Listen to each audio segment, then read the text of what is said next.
নমস্কার, আপনারা দেখছেন বাংলার মুখ নিউজ। বাংলার মুখ নিউজে আপনাকে স্বাগত জানাই। নিত্য নতুন খবর পেতে চোখ রাখুন আমাদের এই ছোট্ট ইউটিউব চ্যানেলে। ভালো লাগলে সাবস্ক্রাইব করবেন, লাইক করবেন ও শেয়ার করতে ভুলবেন না। আপনার এলাকার সমস্যার সমাধানমূলক খবর জানাতে আমাদের হোয়াটসঅ্যাপ করুন। খবরে থাকুন, সচেতন থাকুন। এবার আসছি বিস্তারিত খবরে। কে দেওয়ার মতো খবর পেতে শেষ অবধির সাথে থাকুন।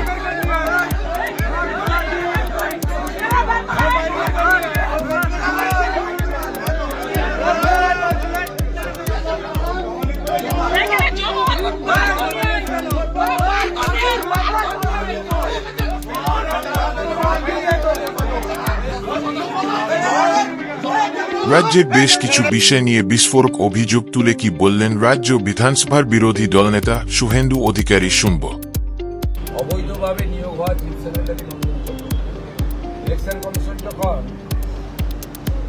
আপনার বসিরহাট টুয়ের জয়েন্ট ভিডিওকে সাসপেন্ড করার জন্য লিখে পাঠায়, তখন রাজ্য সরকার কার্যকর করে না এবং উল্টে বসিরহাট টুর ভিডিওকে সাসপেন্ড না করার জন্য সিদ্ধান্ত পুনর্বিবেচনার জন্য ইলেকশন কমিশন অফ ইন্ডিয়াকে অনুরোধ করে। আমার কাছে স্পেসিফিক তথ্য আছে। নন্দিনী চক্রবর্তী গতকাল এবং গত পরশু জেলা শাসকদের ফোন করে বলেছেন ভালো বাজেট করেছেন এবং অ্যান্টি ইনকামবেন্সি কেটে যাচ্ছে, ইলেকশন কমিশন কিছু করতে পারবে না, সেটা শুধু আপনারা শোনার দরকার, কোনো কথা শোনার দরকার নেই। এমনকি আজকে সিওর কাছে আমি অভিযোগ করেছি, উত্তরঘাটি বিধানসভা কেন্দ্র, সেখানে বুথ নাম্বারও বলে দিচ্ছি, সেখানে মাইক্রো অবজারভারের সই জাল করা হয়েছে। আপনার মাইক্রো অবজারভারের সই জাল করা হয়েছে এবং তিনি যে ডাউটফুল ভোটারদের রেড ফ্ল্যাগ লাগিয়ে দিয়েছিলেন তাকে গ্রিন করে দেওয়া হয়েছে। বুথ নম্বর হচ্ছে 237, রঘুরামপুর প্রাথমিক বিদ্যালয়, 238 ব্রাহ্মণ সদর প্রাথমিক বিদ্যালয়, 248 কালিকা কুমারী এসএসকে। এইভাবে একাধিক বুথে মাইক্রো অবজারভারের সই পর্যন্ত জাল করে তার তিনি যে ডাউটফুল ভোটারকে রেড ফ্ল্যাগ লাগিয়েছিলেন সেটাকে ক্লিন করে দিয়েছিলেন। তো এখানে একদিকে প্রশাসনের চুরি দুর্নীতি, তাকে নেতৃত্ব দিচ্ছেন চিফ সেক্রেটারি নন্দিনী চক্রবর্তী, অন্যদিকে গুন্ডাদের নেতৃত্ব দিচ্ছেন গুন্ডাদের নেত্রী, ধর্ষকদের নেত্রী মমতা। দাদা, তাহলে জেলা শাসকদের যদি এই নির্দেশ দেন, তাহলে সিইও গতকালকে বলেছেন, মানে একটা সূত্র জানা যাচ্ছে যে জেলা শাসকদের অফিসে কাউন্টিং হতে চলেছে, প্রায় 117টা কাউন্টিং কেন্দ্র করেছে। তাহলে কাউন্টিংটা কি ইলেকশন কমিশন চেষ্টা করছে, কিন্তু ইলেকশন কমিশনের মূল ক্ষমতা এমসিসি কার্ড চালু হলেই বুঝতে পারবে। তার আগে ইলেকশন কমিশনের পূর্ণাঙ্গ ক্ষমতা কার্যকর করার ক্ষেত্রে তাদের অনেক লিমিটেশন আছে, but we are trying their best. সবচেয়ে বড় কথা, সুপ্রিম কোর্টে হলফনামা ইলেকশন কমিশন আসছে, তাতে রাজ্যের মুখ্যমন্ত্রী যেভাবে 27 ফেব্রুয়ারি 2025 থেকে নেতাজি ইন্ডোরের সভাপতি বিএলও থেকে শুরু করে সিও পর্যন্ত ধমক দিয়েছেন প্রকাশ্যে, সেসব কথাই হলফনামায় উল্লেখ করেছেন।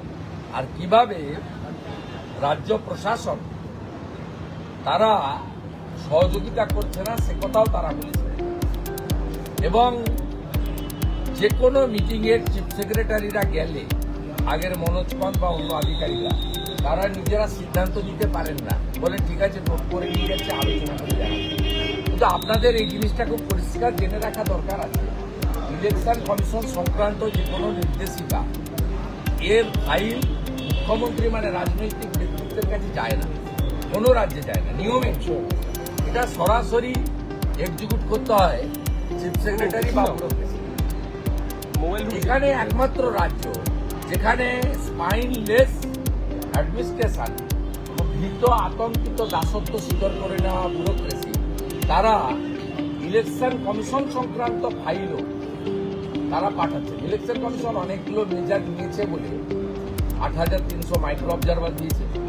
ইলেকশন কমিশন এখানে প্রায় 150 জন মতো অফিসার পাঠিয়েছেন বিভিন্ন সেক্টর থেকে, চেষ্টা করছেন তারা কার্যকর করার ক্ষেত্রে সমস্যা আছে, এবং নিরাপত্তার জন্য তারা ভারত সরকারের কাছে জায়গা চেয়েছিলেন।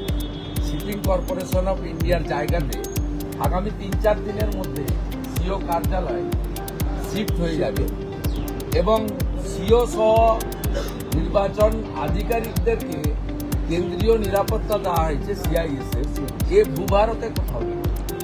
এনআইএ তদন্ত রাজ্য সরকার এড়িয়ে যাওয়ার চেষ্টা করছে। দাদা, এনআইএ তদন্ত অভিযোগ আপনারা তুলেছেন এবং সেক্ষেত্রে দেখা গেল পূর্ব মেদিনীপুরের জেলা সুপার তিনি এই কাটমানির বিরুদ্ধে একটা হেল্পলাইন চালু করলো। তাহলে তো আপনাদের কথাটাই সত্যি হয়ে গেল যে বারংবার আপনারা বলছেন যে বিভিন্ন সরকারি প্রকল্প থেকে না ওকে পাঠিয়েছে মুখ্যমন্ত্রী বা পিসি, ওই জেলায় কিছু করতে পারে কিনা চেষ্টা করবে। চেষ্টা করে কিছু করতে পারবে না, এত বড় জেলা এসপি ইনচার্জ করে রেখেছে প্রথমত। তারপরে ওখানে 21 সালের পর থেকে পুলিশের যে ইমেজ বিপর্যয় হয়েছে সেটাকে রিবিল্ড করার চেষ্টা করছে পুলিশের মাধ্যমে, আইপ্যাকের পরামর্শ নিয়ে এবং মুখ্যমন্ত্রীর ইচ্ছাকে মর্যাদা দিয়ে। এতে লাভ কিছু হবে না, এটাতে যা হওয়ার হয়ে গেছে। এবং তৃণমূল মানে যে চোর মানে যে তৃণমূল, কাটমানি মানে তৃণমূল মানেই কাটমানি, তৃণমূল মানেই সিন্ডিকেট মানেই তৃণমূল।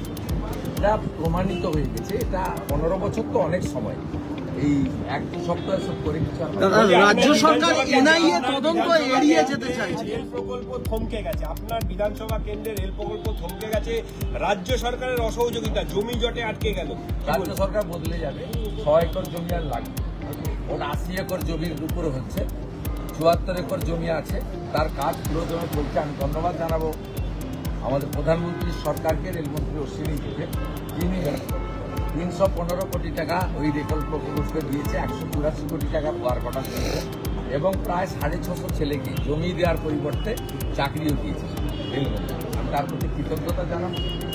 আর এপ্রিল মাসের পরে সরকার বদলে যাবে, অর্থাৎ জমি পাওয়ার ক্ষেত্রে কোনো সমস্যা নেই। দাদা, এনআইএ তদন্ত রাজ্য সরকার অ্যাভয়েড করে যাওয়ার চেষ্টা করছে। তমলুকে যে ঘটনা হয়েছিল সমবায় ব্যাংকে ভোটের দিন যে বোমাবাজি, সেটা হাইকোর্ট বলেছিল এনআইএ সুপ্রিম কোর্টে যাচ্ছে হ্যাঁ। মামনি জানার কেসে। হ্যাঁ। ঠিক আছে, দেখা হবে ওখানে।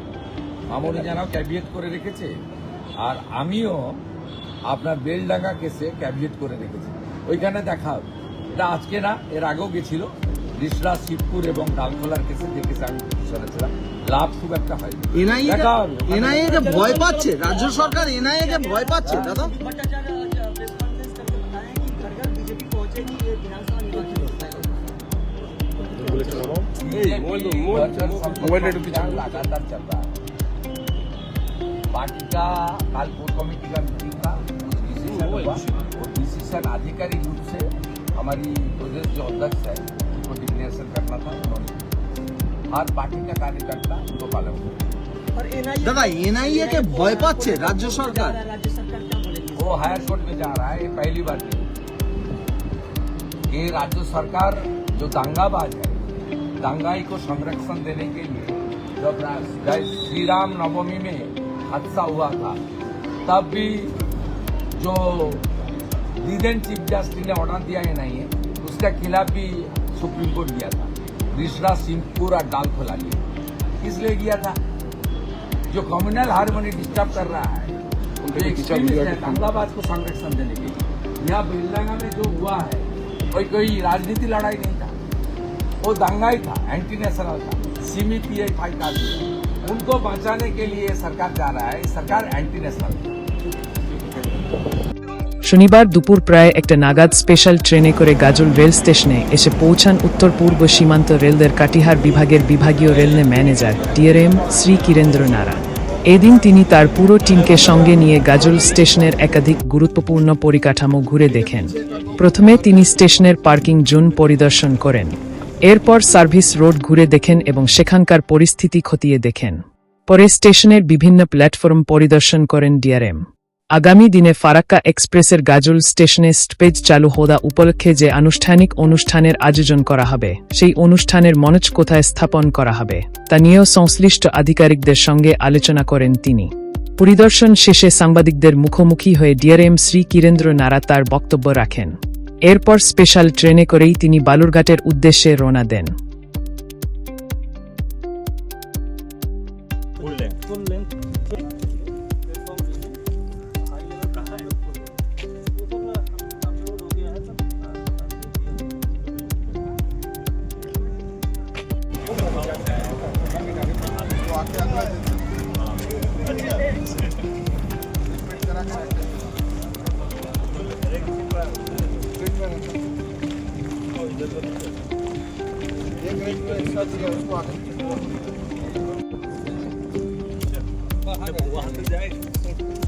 प्लेटफॉर्म छोटा है।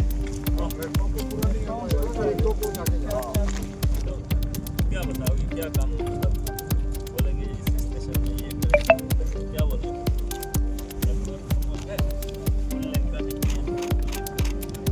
क्यों नहीं? सर, आज यहाँ पे आप आए हैं, क्या क्या देख रहे हैं, क्या क्या इनोग्रेशन करने वाले हैं और अगले दिन सुविधा क्या क्या मिलेगा? अच्छा, ऐसा कोई इनोग्रेशन का नहीं है। मैं तो अपना जैसे अपना ये तो मेरा ही जुरिडिक्शन में है, तो बीच बीच में स्टेशन में आके जाके देखना पड़ता है। बस उसी को ही देख रहा हूँ इसमें क्या क्या काम क्या काम करना है नहीं है। प्लेटफॉर्म को एक्सटेंशन करने लगे, और कुछ फुल सर? लेंथ का नहीं, फुल लेंथ का करेंगे इसमें। Almost करेंगे। और क्या क्या जरूरत हो रहा है गाजल स्टेशन में?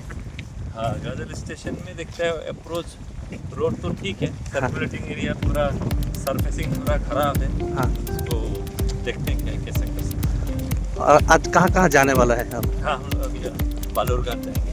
बालूघाट। कौन कौन जगह विजिट किया अभी? अभी एक्चुअली सुबह ही हम लोग निकला हुआ है। हाँ, सुबह 6 बजे से निकला हुआ है। बस 2-3 स्टेशन देख चुका है। कौन कौन देखा है सर? कांजीपारा देखा है, हाँ कानकी देखा है, हाँ, ये थाट गाजल फोर्थ। जाएंगे अभी 2-2 स्टेशन है जहाँ लगता है कि रुकना है, रुक जाएंगे। ठीक है सर। गाजल बसी तो खुश है और ट्रेन बढ़ रहा है सर। हाँ हाँ, और क्या क्या तो मिलेगा किसका सर गाजल में? होगा यहाँ पे? हाँ,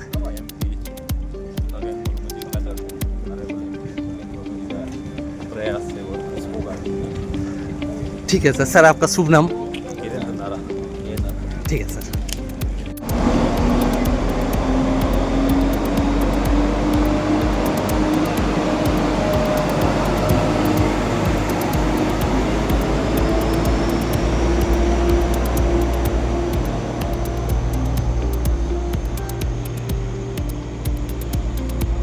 আপনারা সবাই জানেন গাজলের মানুষের দীর্ঘদিনের দাবি ছিল যে আমাদের বালুরঘাট থেকে ভাতিন্দা পর্যন্ত যে ট্রেনটি চলে, যে ট্রেনটা এক সময়তে ফারাক্কা এক্সপ্রেস নামে ছিল, সেটা হচ্ছে বালুরঘাট ভাতিন্দা এক্সপ্রেস নামে এখন চলছে বালুরঘাট থেকে।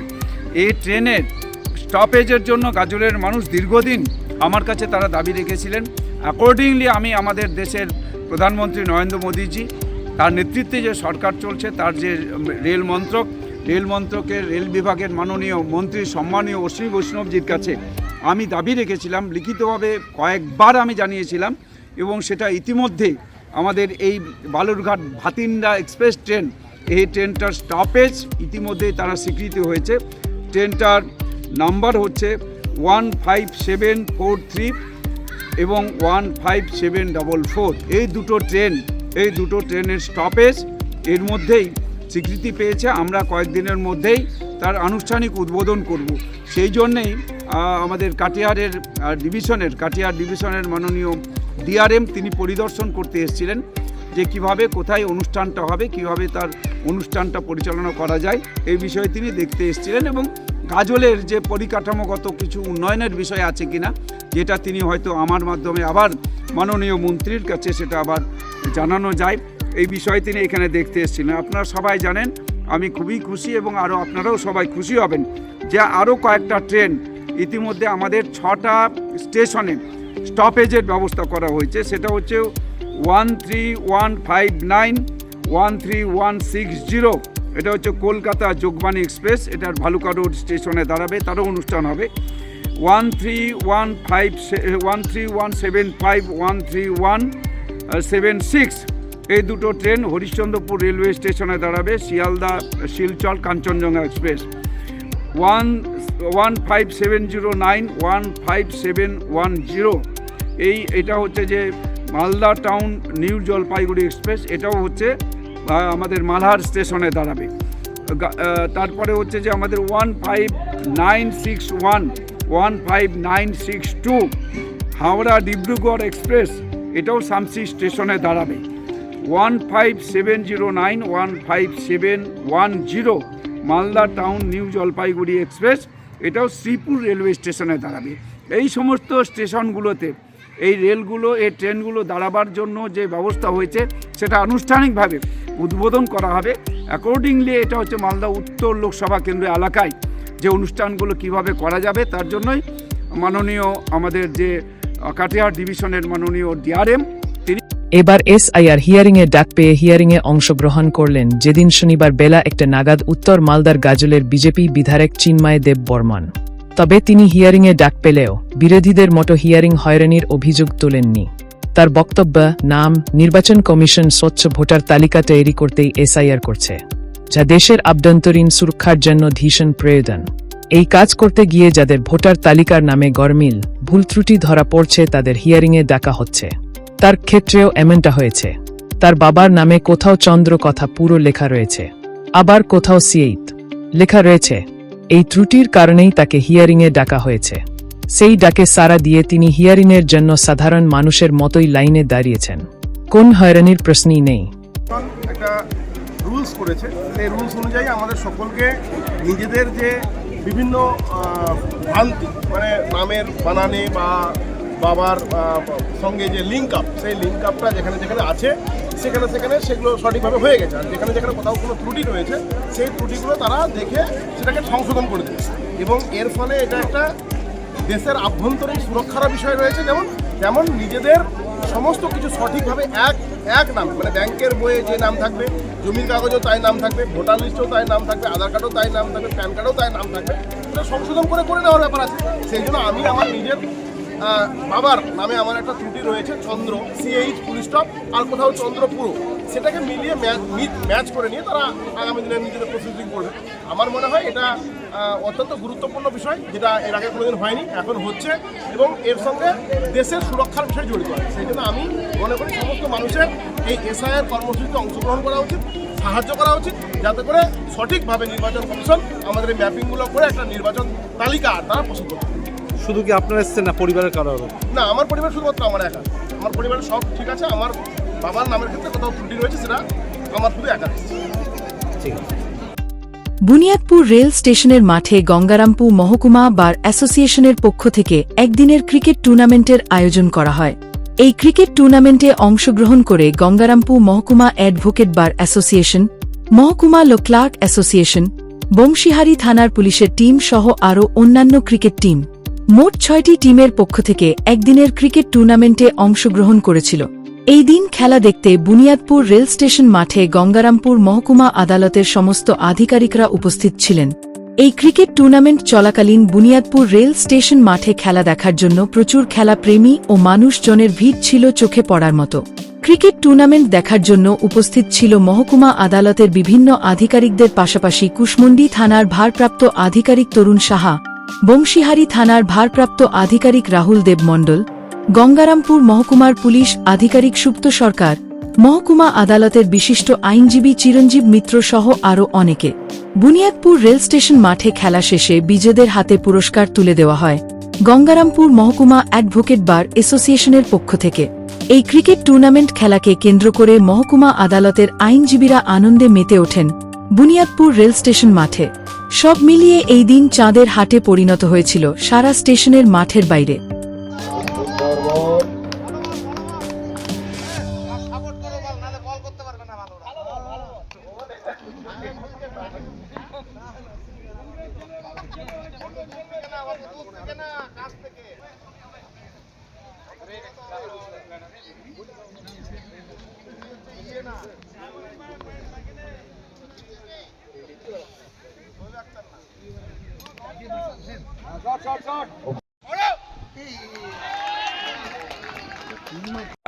কোথায় কি করছেন আপনারা আজকে?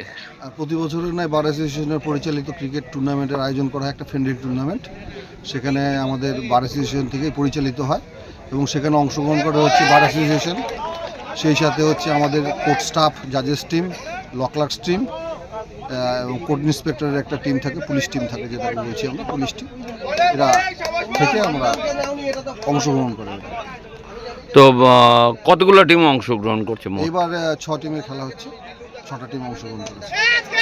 তো মূলত যারা জিতবে তাদেরকে কি পুরস্কার দেওয়া হবে? তাদের জন্য টুর্নামেন্ট যারা জিতবে তাদের জন্য ট্রফি রয়েছে এবং best player, best fielder, best batsman এদের জন্য স্পেশাল পুরস্কার রয়েছে। আপনার নাম? শ্যামল পাল। লোকলাক অ্যাসোসিয়েশনের পুরো টিমকে ডাকা হচ্ছে, আপনারা সবাই সামনে আসেন। লোকলাক অ্যাসোসিয়েশনের পুরো টিম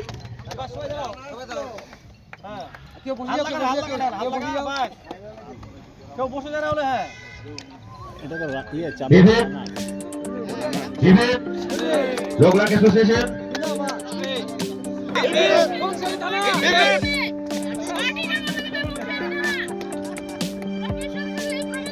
পার্টি